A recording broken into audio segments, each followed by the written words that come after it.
Morning all of you, welcome to back my YouTube channel JK education. Myself Jasan Kumar Mysuri. अगर आप इस YouTube channel पे नए हैं तो please subscribe this channel and press the bell icon, जिससे आने वाली न्यू वीडियो आपको नोटिफिकेशन द्वारा मिल जाएगी। लास्ट क्लास के अंदर हमने देखा था कि जो हमारा एटम था उसकी स्ट्रक्चर के अंदर हमने उसकी लुईस स्ट्रक्चर के बारे में डिस्कस किया था, जिसके अंदर हमने उसके अंदर ऑक्टेव रूल या मैं बोलूं इलेक्ट्रॉनिक रूल के बारे में डिस्कस किया था। आज हमारा टॉपिक है कुछ पैरामीटर है वो, और उसके साथ हम आज पढ़ेंगे VSEPR थ्योरी, जिसे हम कहते हैं valence shell electron pair repulsion theory. तो शुरुआत हम करते हैं बॉन्ड पैरामीटर से। क्या होते हैं बॉन्ड पैरामीटर्स? कि वो पैरामीटर जो किसी बॉन्ड को रिप्रेजेंट करते हैं। कैसे? बॉन्ड लेंथ के थ्रू, बॉन्ड एंगल के थ्रू, बॉन्ड एंथैल्पी के थ्रू, बॉन्ड ऑर्डर के थ्रू, उसकी हाइब्रिडाइजेशन स्ट्रक्चर के थ्रू, और उसका म्यू यानी कि अगर मैं बोलूं डाइपोल मोमेंट या मैं बोलूं उसकी पोलरिटी के थ्रू। तो सबसे फर्स्ट हम देखते हैं bond length.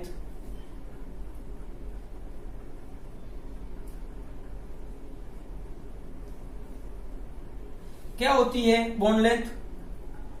The equilibrium distance between the two nuclei of a molecule। यानी कि किसी मॉलिक्यूल के अंदर दो न्यूक्लियाई के बीच में इक्विलिब्रियम जो डिस्टेंस है वो क्या होती है? हमारी बॉन्ड लेंथ। सपोज करो कि ये हमारा A और ये है हमारा A। इन दोनों के बीच का जो ये बॉन्ड है ये क्या होता है? Bond length.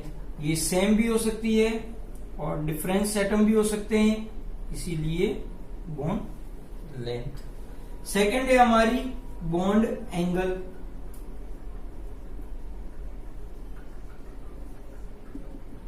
क्या होती है? The angle between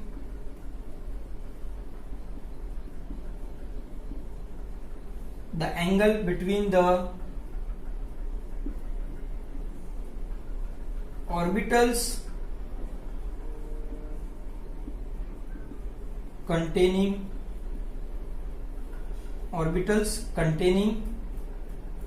bonding electron pairs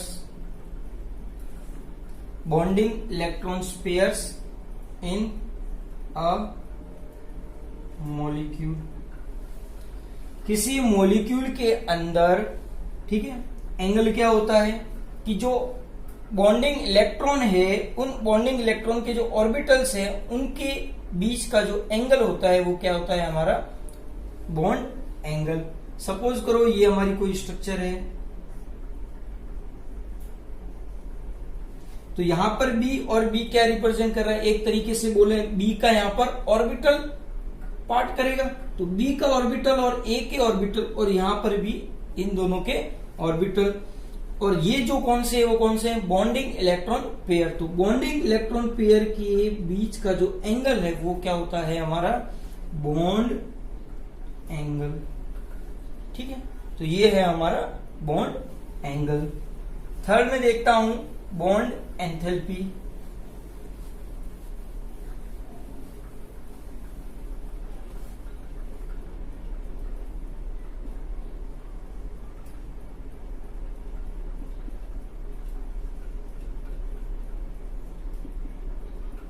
bond enthalpy क्या होती है?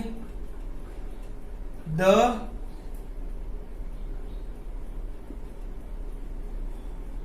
एनर्जी या मैं बोलूं the enthalpy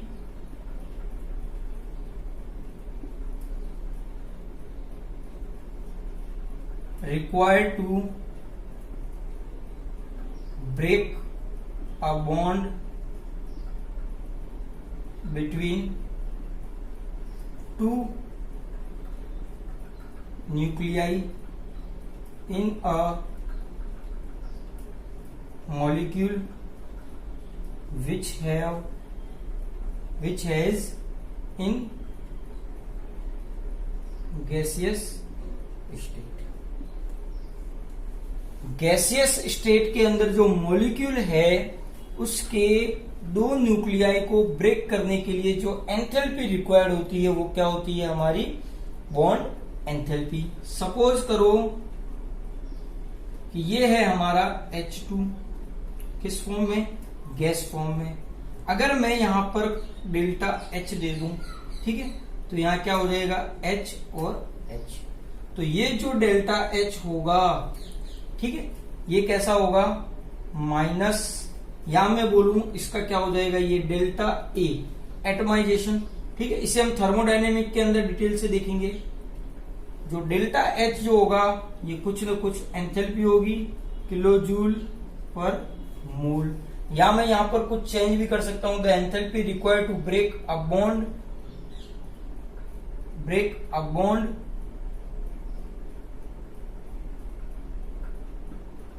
in a 1 mole between the two nuclei, ठीक है, किलो जूल पर मोल इसका,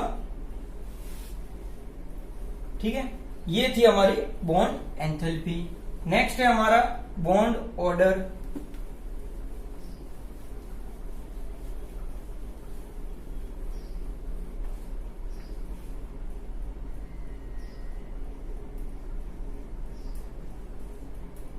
बॉन्ड ऑर्डर क्या होता है? तो जो मॉलिक्यूल होता है उस मॉलिक्यूल के अंदर जो मैं बोलूं जो हमारे एटम्स है, उन एटम्स की जो बॉन्डिंग होती है वो बॉन्डिंग क्या होती है? एक तरीके से बॉन्ड ऑर्डर होती है। जैसे कि H2 के अंदर कितना है बॉन्ड ऑर्डर? 1। O2 के अंदर कितना है? 2, ठीक है। तो ये है इनके बॉन्ड ऑर्डर। फिर हमारी सबसे इंपॉर्टेंट अगर मैं देखूं तो क्या है? रेजोनेंस स्ट्रक्चर क्या होती है वो।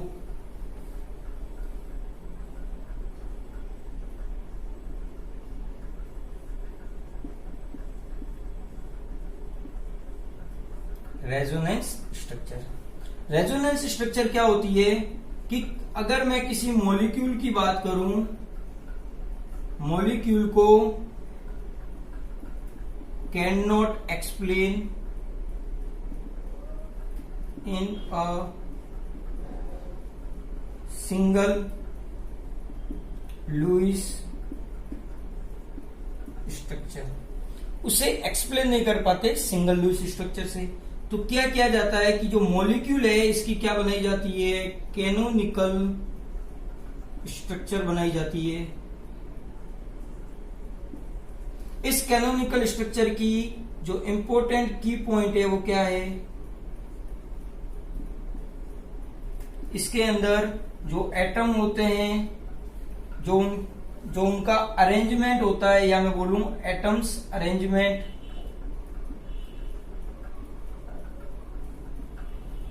ठीक है, साथ में बॉन्डिंग पॉइंट, बॉन्डिंग इलेक्ट्रॉन यानी कि पेयर और लॉन पेयर सेम होते हैं। ये क्या होते हैं? सारे सेम होते हैं। और ये जो हमारी कैनोनिकल स्ट्रक्चर है इसे क्या कहते हैं हम? हाइब्रिड। और ये जो हाइब्रिड होता है ये कहलाता है हमारा रेजोनेंस स्ट्रक्चर, ठीक है। कैसे होती है देखो इसका एक एग्जांपल।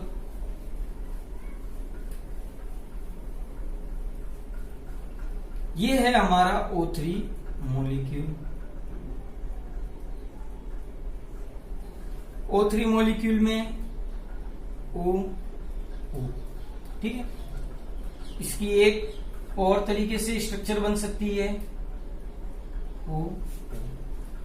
जब इस O3 मॉलिक्यूल का मेजरमेंट किया जाता है तो हमें यह पता लगता है कि इसके अंदर जो ऑक्सीजन के बीच की जो बॉन्ड लेंथ है वो कैसी होती है? इक्वल होती है। अब यहां पर तो क्या है? ये दोनों डिफरेंट है। अगर मैं यहां पर बोलूं HA और ये जो HB है तो HA not equal to HB, but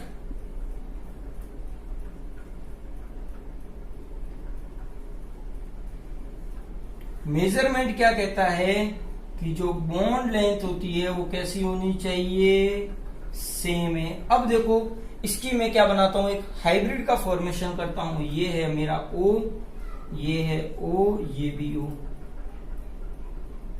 ये बन गया हाइब्रिड। ठीक है, अब इस हाइब्रिड की जो बॉन्ड लेंथ होती है वो कैसी होती है, सेम होती है। ठीक है, और इसके अंदर देखो अरेंजमेंट वो का वही है, कोई चेंज नहीं किया।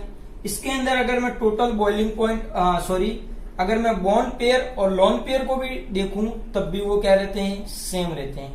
यानी कि ये एक तरीके से कैनोनिकल स्ट्रक्चर है जिसके अंदर ये संरचना इसके एक जैसी लगती है, बस उसके अंदर एक क्या आ जाता है, हाइब्रिड आ जाता है। यानी कि अगर इन दोनों का मिक्सअप होता है ये, इस कारण ये क्या है, रेजोनेंस स्ट्रक्चर। ठीक है, फिर हमारा नेक्स्ट टॉपिक है बॉन्ड। मैं बात करूं क्या है, पोलैरिटी ऑफ बॉन्ड।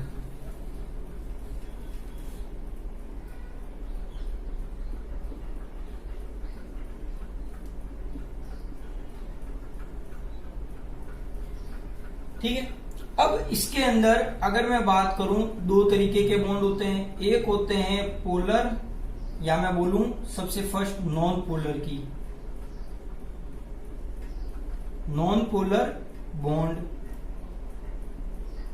और एक होते हैं पोलर बॉन्ड। ये जो नॉन पोलर बॉन्ड होते हैं ये किसके अंदर होते हैं, H2, O2, F2 एक्सेट्रा। इसके अंदर जो बॉन्डिंग पेयर्स, या मैं बोलूं जो बॉन्डिंग इलेक्ट्रॉन जो होते हैं, ये जो बॉन्डिंग इलेक्ट्रॉन कहां होते हैं, इंटरमीडिएट होते हैं, यानी कि बीच में ही होते हैं। जैसे कि ये H और ये H, तो ये इलेक्ट्रॉन और ये इलेक्ट्रॉन कहां है, बीच में। लेकिन जो हमारा पोलर बॉन्ड होता है इसके अंदर एग्जांपल जैसे कि ये इसका HF, HCl एक्सेट्रा, इसके अंदर जो हमारे बॉन्डिंग इलेक्ट्रॉन होते हैं ये जो है टुवर्ड द मोर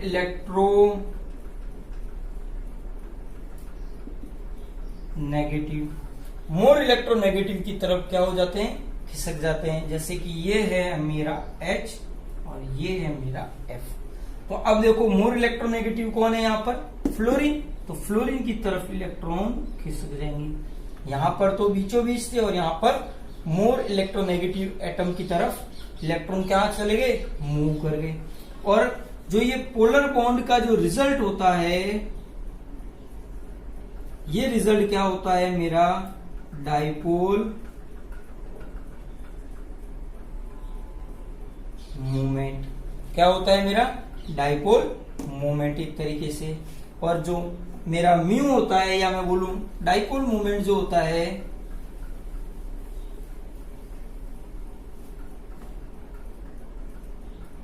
म्यू जो होता है वो C इंटू R कुलोम, या मैं बोलूं डिबाय।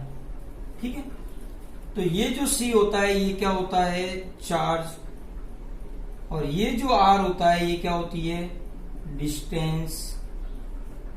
ठीक है, 1 डिवाइड जो होता है वो कितना होता है, 3.33564 इंटू 10⁻³ कुलोम मीटर।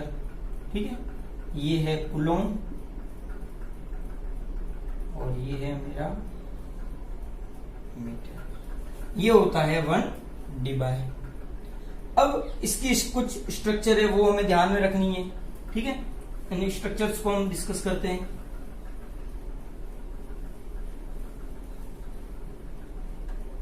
इसके अंदर अगर मैं स्ट्रक्चर दूं, सबसे फर्स्ट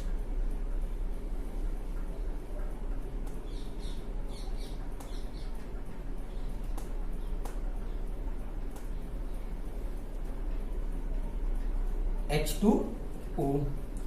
पहले तो इसको रिप्रेजेंट कैसे करते हैं वो देखो, रिप्रेजेंट में हम क्या देखते हैं कि ये जो अगर मैं बोलूं ये मेरा H और ये मेरा क्या था, F था। तो रिप्रेजेंट के लिए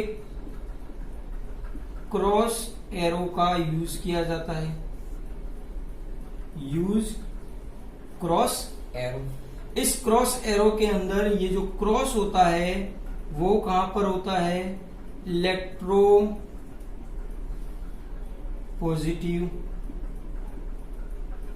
और जो एरो जो होता है वो हमारा क्या शो करता है, इलेक्ट्रो नेगेटिव। ठीक है, तो ये है हमारा क्रॉस। अब जैसे जैसे हम स्ट्रक्चर बनाते जाएंगे हम इसको शो करते हुए चलेंगे।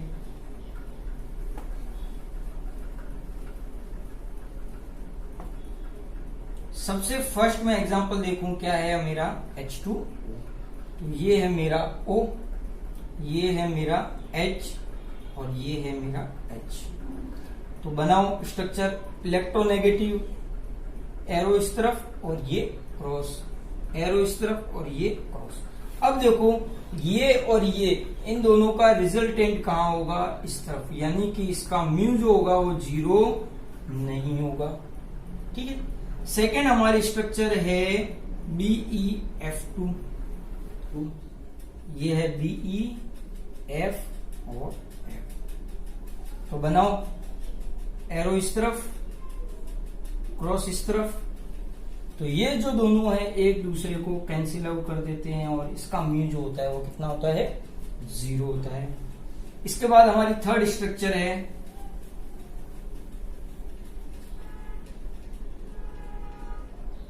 BF3,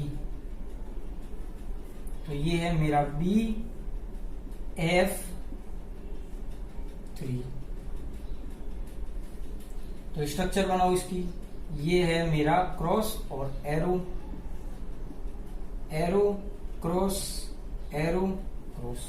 इन दोनों का रिजल्टेंट कहां होगा, इस तरफ। अब ये जो रिजल्टेंट है और ये जो रिजल्टेंट है दोनों एक दूसरे के क्या है, अपोजिट डायरेक्शन में, इसीलिए इसका म्यू जो होगा वो क्या हो जाएगा, 0 हो जाएगा। तो ये था हमारा BeF3। लास्ट हमारे जो फेमस क्वेश्चन पूछा जाता है वो है NH3 एंड NF3। ठीक है, तो वो देखते हैं हम। ये है मेरा N लोन पेयर, ये मेरा H H H, ये है N, ये है F F NH3 NF3। अब बनाओ इसकी स्ट्रक्चर, लोन पेयर है इसका, ये इलेक्ट्रोनेगेटिव नाइट्रोजन और हाइड्रोजन में कौन है ज्यादा, नाइट्रोजन है, तो एरो इस तरफ। ठीक है, इसका बनाओ,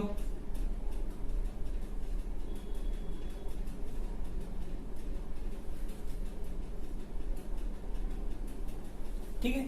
अब देखो ये भी ऊपर की तरफ, ये भी ऊपर की तरफ और ये भी ऊपर की तरफ, टोटल रिजल्टेंट ये भी ऊपर की तरफ। जो टोटल होगा वो क्या होगा, अपर डायरेक्शन के अंदर। यहां पर देखो इस तरफ यानी कि इन दोनों के बीच का, यानी कि एक तो ये और एक और एरो लगा दिया ताकि हमें पता लग जाए कि ये जो दोनों है अपोजिट डायरेक्शन में। यहां पर देखो ये सिर्फ एक है और ये 2 के कारण हो रहा है, तो यहां पर टोटल रिजल्टेंट जो होगा वो कहां होगा, नीचे की तरफ।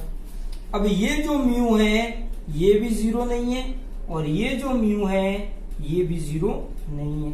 तो एक तो हमें ये ध्यान रखना है, यूं नहीं कि इसको भी 0 कर दें, ये 0 नहीं है। अब अगर मैं इन दोनों के कंपैरिजन में देखूं तो म्यू ऑफ NH3 और म्यू ऑफ NF3, इन दोनों के अंदर म्यू किसका ज्यादा होता है, NH3 का, क्योंकि यहां देखो टोटल रिजल्टेंट ऐड हो रहा है और यहां पर कुछ माइनस होकर के लास्ट में जो बच रहा है वो इसका म्यू है। ठीक है, तो ये है हमारी स्ट्रक्चर NH3 और NF3। इसके ऊपर क्वेश्चन पूछ लिया जाता है एज इट इज। फिर हमारा टॉपिक है VSEPR। मैं यहां पर सिर्फ अभी आउटलाइन बताऊंगा VSEPR की। VSEPR वो क्या शो करती है? शो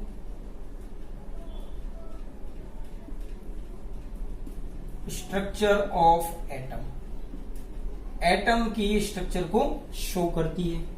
फिर ये जो थ्योरी है ये किसने दी? 1940 सिज्विक एंड पोवेल ने ये स्ट्रक्चर दी। इसके बाद इसको थोड़ा सा डेवलप किया,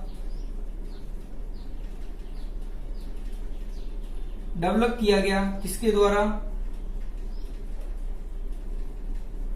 नायहोल एंड गिलेस्पी। इन्होंने इसे क्या किया? डेवलप किया। इन्होंने अपने जो पोस्टुलेट्स दिए थे वो, और इस पोस्टुलेट्स के अंदर कुछ न कुछ थोड़ा सा चेंज किया किसने? नायहोल एंड गिलेस्पी ने। और इन दोनों के द्वारा जो थ्योरी दी गई वो कौन सी थी? VSEPR theory. अब आउट ऑफ में क्या बोलता है कि ये कि जो बॉइलिंग पॉइंट हमारा बॉन्डिंग पेयर और लोन पेयर है ये इफेक्ट करता है, यानी कि ये दोनों डिपेंड करते हैं स्ट्रक्चर के ऊपर। लेकिन जब इन्होंने मेजरमेंट के द्वारा प्रूफ किया तो इन्होंने क्या देखा कि सिर्फ और सिर्फ शेप या स्ट्रक्चर को कौन क्लासिफाई करता है? हमारा बॉन्ड पेयर, ना कि हमारा लोन पेयर। तो वो जो है वो हम कल डिस्कस करेंगे। आज के लिए यहीं तक। उम्मीद होगा ये वीडियो आपको पसंद आया होगा। अगर ये वीडियो आपको पसंद आया तो please like, comment, share and subscribe जरूर करें। धन्यवाद।